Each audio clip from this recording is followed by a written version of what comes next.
भारत को ऐसी शिकस्त दी जो वो उम्र भर याद रखेगा। दुश्मन से 1971 की जंग का बदला ले लिया। वज़ीर आज़म शहबाज शरीफ का क्वेटा में बलूचिस्तान ग्रैंड जिरगे से खिताब। कहा, ये एक मुख्तसर तरीन मगर इंतहाई खतरनाक जंग थी। फील्ड मार्शल आसिम मुनीर की दलेराना क़यादत में दुश्मन को शिकस्त हुई। मुखालिफिन सहम गए। दोस्तों का हौसला आसमानों से बातें कर रहा है। दहशतगर्द अनासर तरक्की के अमल को रोकना चाहते हैं। मुट्ठी भर अनासर को शिकस्त देंगे। ग्रैंड जिरगे में फील्ड मार्शल सैयद आसिम मुनीर की भी शिरकत।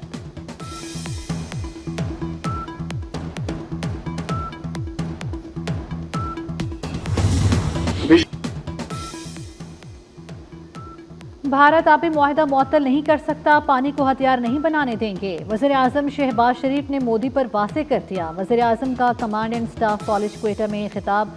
कहा, भारतीय जारियत के जवाब में बाजी ही पलट दी। एयरफोर्स ने तारीखी कारनामा अंजाम दिया। एयरफोर्स ने दुश्मन के साथ हाई वैल्यू टारगेट को निशाना बनाया। मैदान जंग और सिफारती महाज पर शिकस्त दी। आइंदा भी मुंह तोड़ जवाब देंगे। वज़ीर आज़म का करप्शन पर जीरो टॉलरेंस का ऐलान।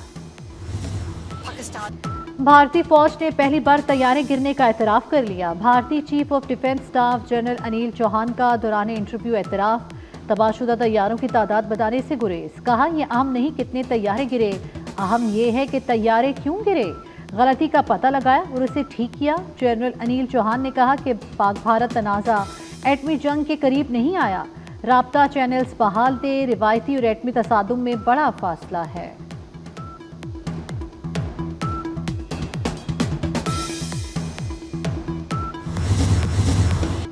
अरशद नदीम के जोरे बाजू का जवाब नहीं। फख्र पाकिस्तान ओलंपिक्स के बाद एशियन चैंपियन भी बन गए। अरशद नदीम ने फिर कौम का मान बढ़ाया, सीने पर तमगा सजाया। एशियन एथलेटिक्स चैंपियनशिप में गोल्ड मेडल जीत लिया। जनूबी कोरिया में सब हिलाली परचम बुलंद कर दिया। फाइनल में 86.4 मीटर की थ्रो करके सबको पीछे छोड़ा। अरशद नदीम ने शानदार कामयाबी पर सजदा शुक्र अदा किया। भारत ने दूसरी, जापान ने तीसरी और श्रीलंका ने चौथी पोजीशन हासिल की। एशियन एथलेटिक्स की तारीख में 1973 के बाद पाकिस्तान का पहला गोल्ड मेडल है। भंगड़े, मुबारकबादें और मिठाइयाँ। अरशद नदीम की फतह पर मुल्क भर में जश्न। कौमी हीरो के आबाई गांव में मेले का समा। अहले खाना, रिश्तेदार, दोस्त, अहबाब सब खुश। अरशद नदीम की वालिदा का कहना है, कौम की दुआएं मेरे बेटे के साथ हैं। मेरा बेटा मुस्तकबिल में भी मेडल जीत कर मुल्क का नाम रोशन करेगा।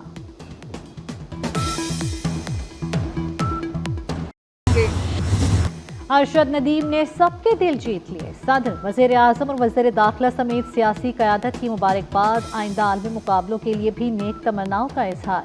आसिफ अली जरदारी ने कहा है कि पूरी कौम को अरशद नदीम की कारकर्दगी पर फख्र है। शहबाज शरीफ ने कहा, अरशद नदीम की शानदार कारकर्दगी की बदौलत सब हिलाली परचम की शान बढ़ी।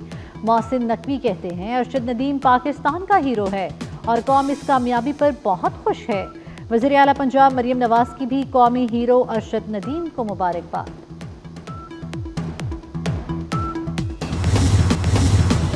पाकिस्तान और अमेरिका तिजारती टैरिफ में कमी के लिए मुज़ाकरात पर तैयार हो गए। सदर डोनाल्ड ट्रंप ने कहा है, पाकिस्तानी वफ्द आइंदा हफ्ते वाशिंगटन आ रहा है। पाकिस्तान और भारत के साथ डील कर रहे हैं। दोनों मुल्कों की एटमी जंग रुकवाने पर फख्र है। पाकिस्तान और भारत को तिजारत का मशवरा दिया था। दोनों मुल्कों में जंग छिड़ी तो तिजारत में दिलचस्पी नहीं होगी। भारत में मुसलमानों पर रियासती सरपरस्ती में मजालिम। पाकिस्तान का भारत में इस्लामोफोबिया के बढ़ते वाक़यात पर इजहार तशवीश। तर्जुमान दफ्तर खारजा का कहना है, भारतीय हुकूमत तमाम शहरियों के हकूक़ का तहफ़्फ़ुज़ यकीनी बनाए।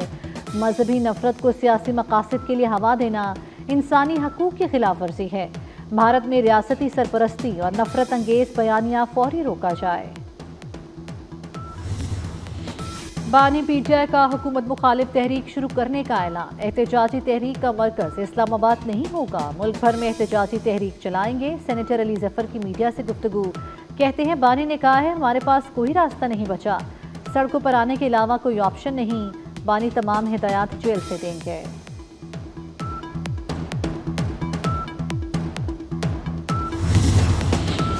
सदर आसिफ अली जरदारी के लाहौर में डेरे पीपल्स पार्टी के अरकान पंजाब असम्बली की मुलाकात। अरकान ने इंतखाबी हलकों के अवामी मसाइल से आगाह किया। मुलाकात में गवर्नर पंजाब सरदार सलीम हैदर भी मौजूद थे।